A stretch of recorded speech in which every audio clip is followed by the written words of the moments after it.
Alors franchement, c'était pas si ouf que ça.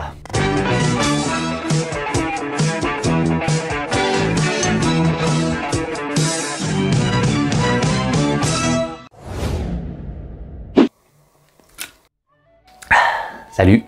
Vous allez bien? Eh ben tant mieux, moi aussi. Aujourd'hui, nous nous retrouvons sur un film dont je n'avais pas trop envie de parler au début.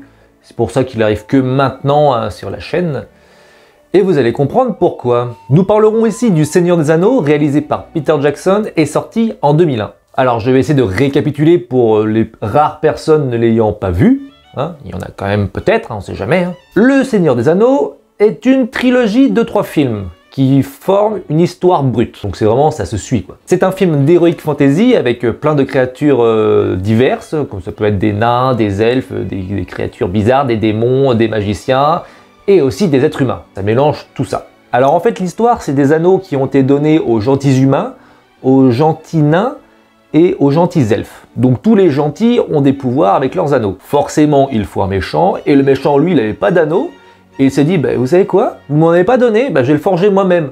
Donc le méchant qui s'appelle Sauron va dans la montagne volcanique, il forge son anneau à partir de la lave de ce volcan, et cet anneau a été créé pour gouverner tout le monde. Vous voyez? C'est vraiment le méchant méchant. Sauf qu'un beau jour, pendant la guerre, il se trouve que le méchant se fait couper la main, et l'anneau tombe par terre. Et lorsque cet anneau tombe par terre, le méchant qui était alors un peu immortel et qui défonçait tout le monde sur son passage, et qui était inarrêtable, bah, se désagrège en fait et se décompose, disparaît un petit peu, perd ses pouvoirs en fait. Un peu comme Voldemort en fait, il meurt pas, il n'y a plus de corps, mais il est toujours vivant, vous voyez un peu... En gros, littéralement, cet anneau, c'est l'Horcrux de Sauron. Hein, c'est comme Voldemort avec tous ses Horcruxes, bah là c'est l'anneau pour Sauron, c'est exactement la même chose. Quelques années plus tard, genre 3000 ans plus tard, l'anneau est retrouvé et le méchant Sauron, qui lui est toujours vivant, veut absolument le retrouver. Donc il va lever une armée. Et du coup, le but, c'est plutôt que de se faire buter par cette armée, bah, les gentils, il faut qu'ils détruisent l'anneau. Et il n'y a qu'une façon de détruire l'anneau, c'est de le jeter dans la lave avec laquelle il a été créé. Sauf que pour y aller, il faut retourner dans l'antre du méchant, c'est-à-dire en plus à l'autre bout de la terre, hein, littéralement. Hein. Et puis, il y a quelques difficultés, hein, genre l'armée à traverser, par exemple. Petit détail. Et puis certaines créatures un peu bizarres. Donc ces 3 films à la suite résument en fait cette grande randonnée qu'est le Seigneur des Anneaux pour jeter un anneau dans la lave. C'est vrai que réduit comme ça fait un peu moyen. C'est un trekking de l'espace. Résumé très rapide, le méchant crée l'anneau, le méchant perd l'anneau, le gentil trouve l'anneau, le méchant veut retrouver son anneau, et le gentil veut détruire l'anneau. J'espère que c'est clair dans vos têtes, interro surprise juste après. Si je vous préviens, c'est peut-être plus une surprise, mais interro quand même. Le gentil qui récupère l'anneau en début de film est donc le héros, on va dire, principal du film, et il s'appelle Frodon. Donc lui, en fait, il fait partie de la race des hobbits. Ce sont juste des petits hommes qui aiment en gros juste profiter de la vie, faire leur potager, fumer, etc. quoi. Donc c'est pas non plus une race d'élite prêt à taper des orques. Hein. C'est une race inoffensive en fait. Et c'est lui qui est censé aller dans l'endroit le plus dangereux au monde. Un mec qui ne sait pas se battre, qui a aucune notion, qui n'a aucun pouvoir. Heureusement pour lui et heureusement pour nous, sinon il n'y aura pas d'histoire, celui-ci est entouré d'une équipe d'élite pour mener à bien cette mission. Hein. D'où le nom de communauté de l'anneau, parce qu'en fait, c'est toutes ces personnes qui gravitent autour de lui forment la communauté. Et donc entouré de ses 3 amis hobbits, je crois que c'est ses cousins, puis son ami, un Sam, le fidèle Sam, celui qui ne boit pas, ainsi que d'un elfe, d'un nain et d'un humain qui n'est autre que Aragorn, le successeur du roi qui avait tranché la main du méchant il y a 3000 ans. Ah mais, j'oubliais le meilleur, Boromir. Bah oui, Boromir, donc c'est un autre humain, Boromir, qui fait partie vraiment des humains en fait. Et j'ai oublié aussi quelqu'un d'autre, je sais pas pourquoi je l'ai zappé. Le magicien Gandalf le Gris. C'est donc une équipe de 9 personnes qui part en randonnée trekking. Alors pour cette vidéo, je vais essayer de m'attarder plutôt sur le premier opus, même s'il va falloir un peu déborder sur l'histoire en général des 3 films, hein, vu que ça englobe tout. Peut-être que je ferai la critique du 2 et du 3, hein, si vous voulez. N'hésitez pas à le dire dans les commentaires. Comme ça permettra d'avoir une vue d'ensemble hein, sur toute l'œuvre, finalement. Globalement, pour moi, c'est un film avec lequel j'ai beaucoup de mal. Quand je dis c'est un film, je pense que c'est la trilogie en elle-même, en fait, parce que ça se ressemble plus ou moins à chaque fois dans les autres. Vous avez peut-être votre préférence. Il faudrait que je regarde les 2 autres, parce que je me souviens plus exactement lequel je préférais. J'aimais bien le deuxième, je crois, de mémoire. Il y avait peut-être plus de paysages, mais il va falloir que je les regarde pour valider. Mais globalement, le sentiment que j'avais sur cette œuvre était assez mitigé. Voilà, il y avait beaucoup de choses bien, de l'épique, machin, mais je sais pas, il y avait un truc qui me... Je pense que c'est vraiment la longueur en fait. Globalement, le scénario est quand même efficace, hein, même si depuis tout à l'heure je me moque un peu en disant que c'est juste de la randonnée pour jeter un anneau dans le feu. C'est un peu plus complexe que ça, je vais pas vous mentir, quand même. On va commencer par les points positifs quand même, c'est quand même plus sympa. L'image et les décors sont plutôt cool, et on voit que c'est vraiment fait à l'ancienne avec des vrais décors fabriqués, pas des fonds verts un peu dégueulasses qu'on remarque à la première seconde. Ça c'est typique de Peter Jackson, je trouve, de faire des grands plateaux avec des grands décors. J'en avais parlé rapidement dans la vidéo sur King Kong qu'il a réalisé. Voilà, c'est pas que des fonds verts.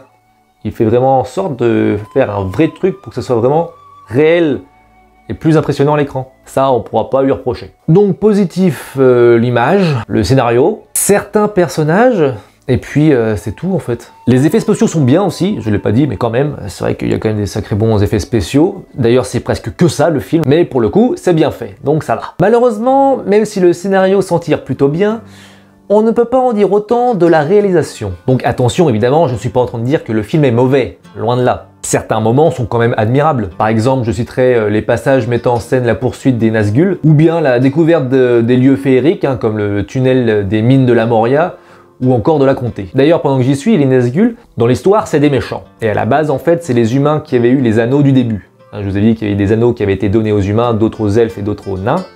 Les humains, ils en avaient 9. Et ces 9 personnes, du coup, ont été corrompues par ces anneaux, en fait, finalement, par leur pouvoir. Et du coup, c'est devenu des méchants. Donc, quand le méchant principal sait que l'anneau a été retrouvé, il envoie ses sbires à la recherche de l'anneau pour tuer le porteur, c'est-à-dire Frodon, et ramener l'anneau à son maître. Et ces mecs-là, en fait, ils sont morts, hein, c'est des spectres, donc théoriquement, ils ne peuvent pas mourir. Par rapport à ça, je trouve que leur design est vraiment réussi. Ils sont assez angoissants, je trouve, ils font assez peur, surtout quand on les voit dans la nuit, avec la lune. D'ailleurs, il y a un plan... Je précise pas s'il y a plusieurs lunes ou plusieurs soleils hein, dans l'histoire.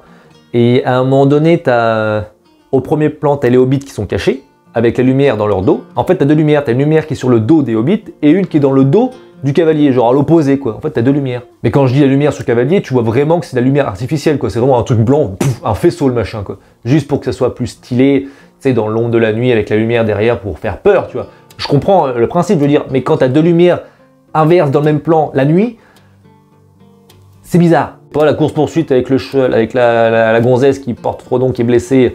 Ils sont pendant 5 minutes en train de se courir après. Ils l'entourent à H24, mais il y en a jamais un qui dit tiens, je vais prendre mon épée pour trancher les pattes du cheval pour l'arrêter, ou je sais pas, faire quelque chose. C'est quand même des méchants à la base. Donc là, pareil, j'ai pas trop compris le principe. Autre point négatif. Oui, désolé, j'ai que des points négatifs à annoncer, je suis désolé. En même temps, quand le film est trop parfait, bah c'est pas drôle, il y a rien à dire. Ça sert à rien. Donc, point négatif, hein, c'est la direction des acteurs, qui est assez affligeante, surtout pour certains, et c'est d'autant plus regrettable quand on voit le casting du film. Heureusement, on a quelques acteurs qui sauvent un peu la donne, hein. Je pense à Viggo Mortensen ou Sean Bean, même si on ne le voit pas beaucoup. Mais alors, en ce qui concerne Orlando Bloom, Cate Blanchett et Liv Tyler, franchement, le néant. Aucune expression faciale. Alors je sais très bien que le personnage de Legolas est apprécié de tous, mais personnellement, même s'il a de bonnes scènes d'action, le personnage ne vaut pas grand chose. L'acteur ne dégage rien, et le personnage n'a même pas de background. Comment voulez-vous qu'on s'y attache, sachant qu'on sait pertinemment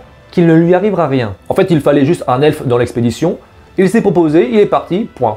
On sait même pas d'où il vient, le nom de ses parents, rien, que dalle. Et j'aurais presque le même discours pour le nain, mais déjà l'acteur est nettement meilleur et on sent qu'il dégage un minimum d'émotion. Il a aussi par ailleurs un petit background, hein, c'est pas grand chose mais au moins il y a quelque chose, lorsqu'il parle de son cousin des mines de la Moria. Des fois je me demande pourquoi ils ont pas pris que des elfes en fait pour l'expédition, parce que quand tu vois Legolas qui est vraiment cheaté, tu te dis mais mec envoyez tous les elfes puis c'est bon, c'est fini, vous jetez l'anneau dans le feu puis c'est fini quoi.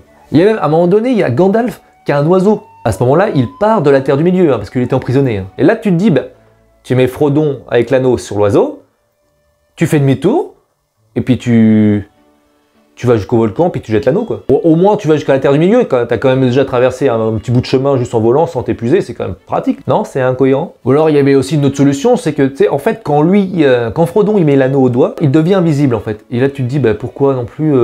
il se met pas invisible, et puis il fonce directement jusqu'au fond. Oui, non, après, je sais que c'est pas vraiment possible, hein, dans l'histoire, vu que quand il le met... ça l'affaiblit de plus en plus, et puis les méchants ils savent où il est plus ou moins parce qu'ils sont attirés par cet anneau et le pouvoir, et puis l'œil qui le surveille il sait où il est, etc. Donc ça aurait été un peu compliqué, mais bon. Mais ça aurait été marrant, genre tu vois le mec, bon bah ciao, je mets l'anneau. Hop, et là vous me voyez pas là. Wouh, je peux danser là, vous me voyez pas. Je peux même me mettre à poil, vous me voyez pas. Merde, l'anneau. Autre chose que vraiment je déteste le plus dans ce film et dans les deux autres d'ailleurs, c'est le montage des dialogues qui sont d'une longueur affligeante. On a beaucoup de parlotte insupportables. Je pense notamment au traitement des deux hobbits, qui sont Frodon et Sam, qui se retrouvent du coup en duo à la fin du film et tout le long des deux autres films d'ailleurs. Un des passages que j'ai préféré par contre dans le film, c'est quand ils rentrent dans les mines de la Moria. Franchement, je trouve que c'est superbement bien fait. Ça manque un petit peu de plans éclairés, même si oui, ils sont dans le noir, et du coup c'est un peu contradictoire ce que je viens de dire, mais pour voir vraiment l'architecture en fait de ces mines finalement, j'aurais aimé voir un petit peu plus. Sinon globalement je la trouve très réussie, avec les combats notamment dedans, avec le troll des montagnes, le troll, et en prime on va dire le boss final un petit peu des mines. Littéralement en fait t'as l'impression d'être dans un jeu. Tu rentres, il y a déjà des cadavres, t'affrontes un peu les sbires et après t'as le boss final, le super Balrog. Je trouve qu'il est vraiment trop stylé comme monstre, franchement j'adore. Et puis son arrivée est assez sympa aussi. Tu le vois le tunnel avec la lumière, enfin la lumière de feu qui arrive littéralement. Et là je me suis dit c'est un peu l'expression genre, il y a toujours de l'espoir, il y a toujours de la lumière au fond du tunnel. Quand la lumière au fond du tunnel c'est celle-là, et bah t'es pas sorti de l'auberge. D'ailleurs pour le coup c'est vrai qu'ils regardent le truc et puis ils mettent 3 plombs pour se dire bon en fait c'est le démon hyper stylé, hyper trop fort, hyper on va tous crever donc qui arrive. Faudrait peut-être qu'on se taille les mecs. Ils mettent 1 heure à se barrer, t'as l'impression, mais mec tu sais que c'est ça, tu te tailles ta race. Et c'est grâce à ce monstre notamment qu'on a une des meilleures scènes du film avec Gandalf qui l'affronte en disant pour finir sur un fuyez pauvre fou. Franchement, standard. Bon et la fin, on a malheureusement notre ami Boromir qui perdra la vie dans un combat héroïque en voulant défendre les petits hobbits. C'est un pléonasme. Non, franchement, le charisme de l'acteur et puis même l'acting de l'acteur, tout simplement, que ce soit lui ou Aragorn, je trouve que c'est vraiment les deux acteurs qui s'éclatent le plus et qui jouent le mieux, tout simplement, leur rôle. Bon, globalement, le film n'est pas nul, il n'est pas mauvais, mais contrairement à ce que beaucoup disent, pour moi, il n'est pas exceptionnel. Je ne mettrai pas un 4,5 sur 5 au Seigneur des Anneaux. Et à aucun des 3 films, d'ailleurs. Alors, c'est vrai qu'il y a de l'épique, du fantastique, avec différentes races, les elfes, les orques, les gobelins, etc. Donc, c'est un univers que je n'ai pas l'habitude de côtoyer, mais que j'apprécie quand même de regarder quand ça m'est bien présenté. Mais c'est vrai que beaucoup de dialogues, notamment ceux entre les elfes, que ce soit Aragorn avec sa copine qui est purée, mais on en parlera dans un prochain film où elle joue aussi, en fait elle ressemble à rien, enfin je veux dire, je peux entendre dire qu'elle est moche ou quoi que ce soit, mais elle ne fait passer aucune émotion, c'est vraiment le « Viens on va se marier ». Non franchement elle, dès que tu la vois, tu sais que tu vas t'ennuyer et que tu dis « Allez dépêche-toi de parler pour rien dire et vas-y on enchaîne ». En plus ces passages ne servent à rien je trouve, dans l'histoire. Mais voilà, s'il n'y avait pas tous ces petits passages et puis ces parlottes pour ne rien dire, peut-être que ce serait plus appréciable. Je sais qu'il y a des bons passages que j'aime bien, mais à chaque fois je dis purée, allez, on est parti pour 3h15, 3h30 de film, dont 1 heure de blabla inutile qui va me saouler, ça donne pas envie de voir le film en fait. Et c'est ça qui est un peu dommage, je trouve. Désolé si j'ai un petit peu trop critiqué votre film préféré, voilà, moi c'est un peu aussi mon ressenti. Après, il y a peut-être des choses que j'ai mal compris, ce qui est possible. Du coup, n'hésitez pas à m'en faire part dans les commentaires, ou même sur Instagram. Abonnez-vous d'ailleurs, mettez des likes. Donc voilà, n'hésitez surtout pas. Et moi, je vous dis à la prochaine pour une nouvelle vidéo. Eh ouais.